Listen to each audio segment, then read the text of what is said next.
بسم الله الرحمن الرحيم والتين والزيتون وطور سينين.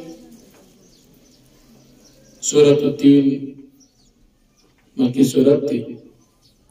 تین انزرت وی اللہ پا دیوان نے قسم کردی پا دیو جدی سورت تا سورت التین وی. دا سورت مکی دا حجرت نوران دا نازل لی بے اعتبار دا ترتیب قرآنی سر پنزنوی دی نازل دو بلحاظ سر اتیشتم سورت دی. پدی سورت کی یورو کو اتا آیاتون دی. ومخ کی صورت کی نبی علیہ السلام شرح صدر بیان شو. اس پا دی صورت کی دا خار ذکر کیگی تی پا کم کی شرح صدر شے. پا دی صورت کی دا اللہ پاک تا قدرت نمونی ذکر کی.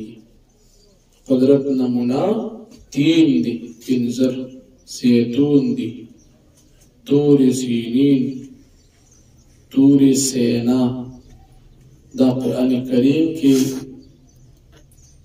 دا راغلی دی. یو دا موسیٰ علیہ السلام اللہ پاک سرا دا خبرو زیو چی اللہ پاک و سر براہ راست خبری کردی. او دویم محل دا نزول دا وقت دین بعد فدی صورت کے اللہ پاک اخبر قدرت نمونے ذکر کولنا بعد دا دی خار ذکر کی چکم دا امن والا خار دا چی دین مراد مکہ مکرمہ دا.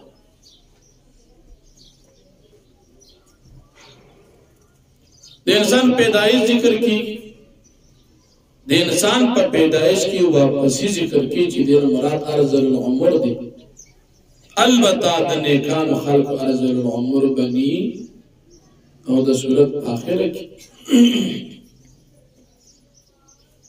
مشرکان و قباحت ذکر کی گنو فرمائی. والتین والزیتون قسم دی پنزر قزیتن باندی وطور سینین او قسم دی پتور سینا باندی. وهذا البلد الامین قسم دی پدیخار امن مکی مکرم باندی. لقد خلقنا الانسان فی احسن التقویم فتحقیقاً پیدا کردی انسان پا خیستا ساخت باندی خیستا صورت باندی.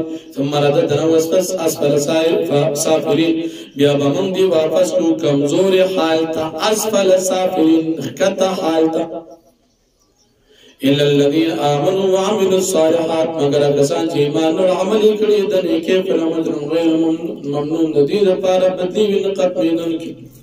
فما يكذبك بعد بالدين پس تکم سیز تکذیب کی واچولی پس د قیامتنا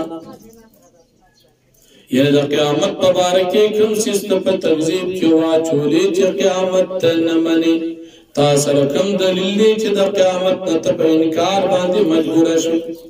علیس اللہ بیاکم الحاکمین این دی اللہ پاک احکم الحاکمین بہترین پیسر کون کی